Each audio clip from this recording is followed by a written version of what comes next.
হাসপাতালে বেড়াতে যেতে ইচ্ছে করে, কিন্তু আমার করে। I am just kidding. আমার কোনোদিনও ইচ্ছে করে না যে আমি হাসপাতালে বেড়াতে যাই। কারোরই ইচ্ছে করে না, আমার কেন? তো যাই হোক, আমাকে আজকে যেতে হবে পিজি হসপিটালে। আমাকে প্রত্যেক ৩ মাস অন্তর পিজি হসপিটালে যেতে হয় চেক আপ করাতে। স্পেশাল ক্লিনিকের ডেট ছিল আর কি আগের মাসের ২২ তারিখে। তো আমি এখন যাচ্ছি কেন? ১ মাস পর যাচ্ছি। তার কারণ হচ্ছে এতদিন আরজি করের কেসটা নিয়ে স্ট্রাইক চলছিল জুনিয়র ডাক্তারদের, ওই জন্য ওরা ওখানে বসছিল না।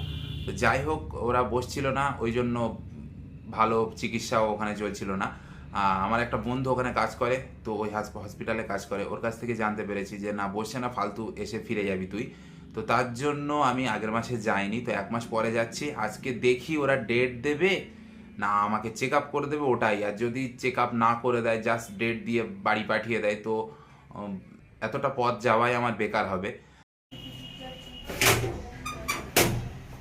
তো এখন বাজে হচ্ছে সকাল ৮টা, আর ৮টা ৫০-এ আমাদের বাড়ির সামনে থেকে একটুখানি হেঁটে গেলেই কল্যাণী পাওয়া যায়। আর কল্যাণী বাসে করে সোজা এসপ্ল্যানেড, আর ওখান থেকে একটা বাস করলে সোজা হসপিটাল।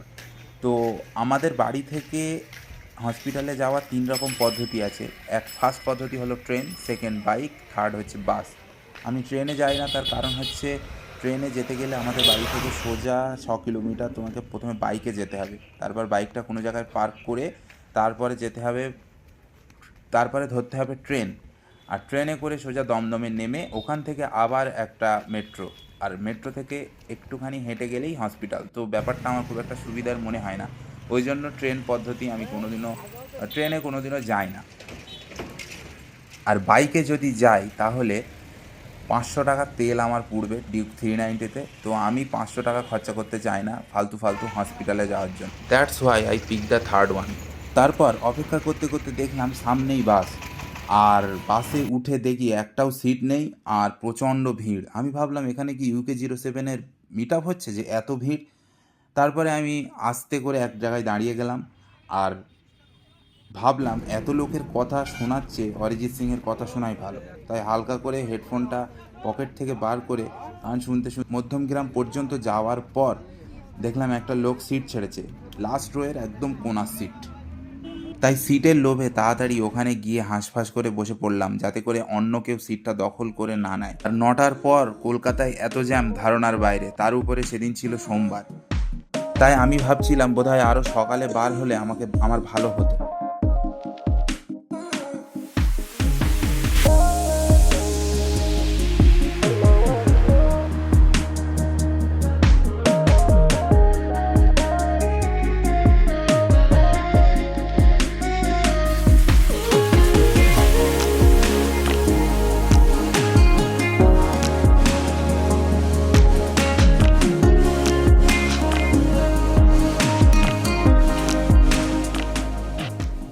তারপর দেখলাম একটা চেনা জানা লোক এসে আমার পাশে বসেছে, আর ওনার সঙ্গে কথা বলতে বলতে অনেকটা পথই কেটে গেল, অনেকটা সময়ও কেটে গেল।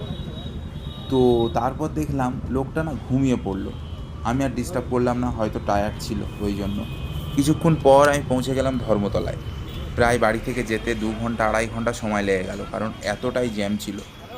আমার ডিপার্টমেন্ট হচ্ছে একদম পিজির শেষে, বাঙুর।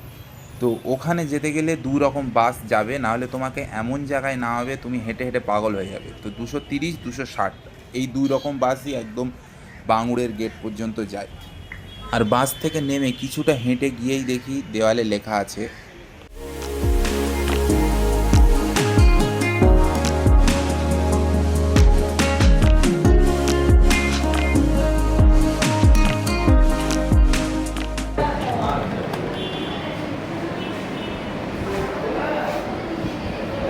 আমার দেখে হচ্ছে স্পেশাল ক্লিনিকে, কিন্তু স্পেশাল ক্লিনিক এখন বন্ধ। ওই জন্য আমার ২২ তারিখে ডেট ছিল, বাট আমি ওই দিন এসেও ফিরে গেছি ২২ তারিখে। আবার ১ মাস পরে আসলাম, এসে দেখলাম যে এখানে তো তাও দেখছে না, স্পেশাল ক্লিনিক বন্ধ। ওরা বললো যে আমি আবার নভেম্বর মাসের ডেট দিয়ে দিচ্ছি, তো নভেম্বর মাসের ডেট দিয়ে দিয়েছে।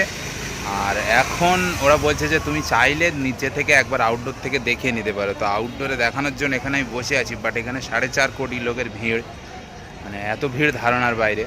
তো এখন দেখি আজকে মনে বাড়ি যেতে যেতে লেট হয়ে যাবে, তার কারণ হচ্ছে ওই ৪.৫ কোটি লোক পেরিয়ে তারপরে আমাকে দেখাতে হবে আউটডোরে।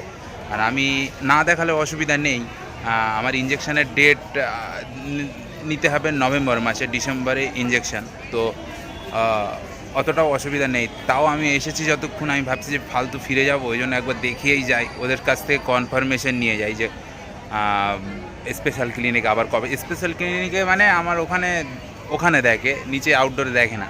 ওখানে সুবিধা, ওখানে হয়তো 10-20 জনের মতো ডেট থাকে, যে ডেটে বলে ওরা, ওই ডেটে আসলে ওরা এক জায়গায় বসতে হয়, ওরা ডেকে নেয় যে অমুক অমুক অমুক, যেমন সুজাউদ্দিন রহমান, এসো এবার তোমার দেখবো আর কি, এরকম একটা। আর 4-5 জন ডাক্তার মিলে দেখে দেয়, বাট ওটা তো এখন অসম্ভব, এখন বসছে না যেহেতু এই আরজি করের এই কেসটার পর থেকে।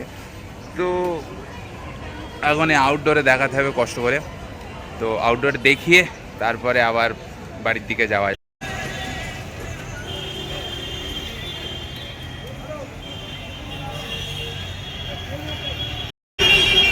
আমি বাঙুড়ের ওই পিছন থেকে বার হইনি শিব মন্দিরের ওখান থেকে, কারণ হচ্ছে 12টার পরে বাঙুড়ের ওখানে মানে পিছন থেকে যদি বাসে ওঠে, বাঙুড়ের পিছন থেকে যদি বাসে ওঠো, তাহলে কী হবে, একদম পুরো মানে ধর্মতলার পিছন দিকে নামাবে, হেঁটে হেঁটে পাগল হয়ে যাবে ধর্মতলায় যেতে গেলে।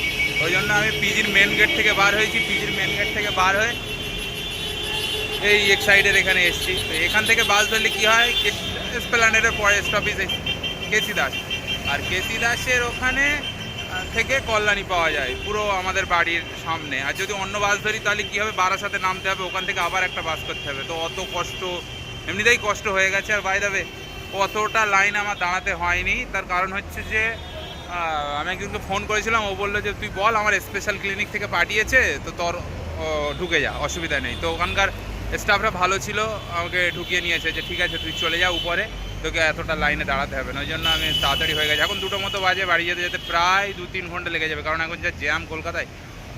তো দেখি বাস আসুক, এখন ওই দিকটাই যেতে হবে আমার।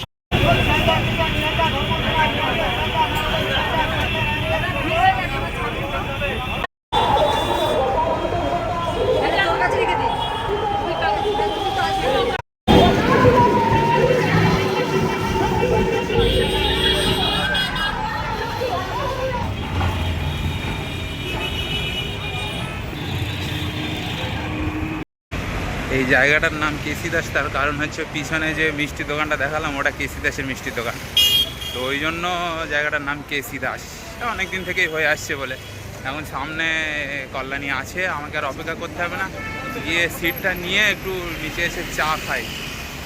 কষ্ট হচ্ছে খুব, গরমে গরম, এটাই হচ্ছে ছেলেদের ধর্ম, যেখানে সেখানে চা চলে। কাকা কটায় ছাড়বে?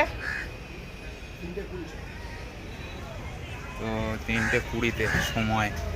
এখন এদিক ওদিকে একটু দাঁড়াই, সিটটা রেখে দাঁড়াতে হবে, নাহলে সিট যদি চলে যায় তাহলে সর্বনাশ। আগে সিটটা রেখে আসি, তারপর সিটটা যাতে কেউ দখল করে না নেয়, তার জন্য ব্যাগটা সিটের উপরে রেখে সিটটা দখল করলাম। আর ভাবলাম যে ব্যাগটা যদি চুরি হয়ে যায়, তারপর আমি ভাবলাম যে ব্যাগে আছেই বা কি, প্রেসক্রিপশান আর একটা সিটি স্ক্যান, যে নেবে তার লসই হবে, লাভ কোনো অ্যাঙ্গেল থেকে হবে না। তার জন্য ব্যাগটা সিটে রেখেই আমি সিটটা দখল করে রাখলাম। তারপর নিচে নেমে এসে চা খাওয়ার পর দেখলাম হাতে এখনও 20 মিনিট সময় আছে। তো 20 মিনিট সময় বাসে বসে থাকার কোনো মানে হয় না। তার জন্য আমি এদিক ওদিকে 2-4টে ফটোগ্রাফি করে ফাইনালি দেখলাম বাসওয়ালা বাসটা ছেড়ে দিল। আর বাড়ি আসতে আসতে কানে আবার হেডফোন, আর সেই একই রকম পরিস্থিতি, দেখলাম পাশে একজন ঘুমাচ্ছে। এটা সত্যি যেন বাসে উঠলে যেন কেমন একটা ঘুম ঘুম পায়। আমি যেই ক্যামেরাটা অন করলাম তখন দেখো কেমন উকি মারছে। তারপর পিছন দিকে মাথাটা ঘুরিয়ে দেখলাম বাসে সবাই খুব ক্লান্ত, কেউ ফিরছে হসপিটাল থেকে আমার মতো, কেউ ফিরছে কাজ থেকে, কেউ ফিরছে অফিস থেকে। তো সারাদিন কষ্ট করার পর সবাই বাড়ি ফিরছে। তো এই শহরে সবাই খুব ব্যস্ত, কারোর জন্য কারোর সময় নেই। তো ওটাই আর কি, স্ট্রাগল সবার জীবনেই থাকে, কেউ দেখায় কেউ দেখায় না, কেউ বলে কেউ বলে না। তো এইসব কথা তখন আমার মাথায় ঘুরছিল। তো ওখান থেকে বাড়ি এসে আমার আর ভিডিও অন করার কোনো পরিস্থিতি ছিল না, এতটাই কষ্ট হয়ে গিয়েছিল। তো যাই হোক, দেখা হচ্ছে অন্য কোনো ভিডিওতে। বাই।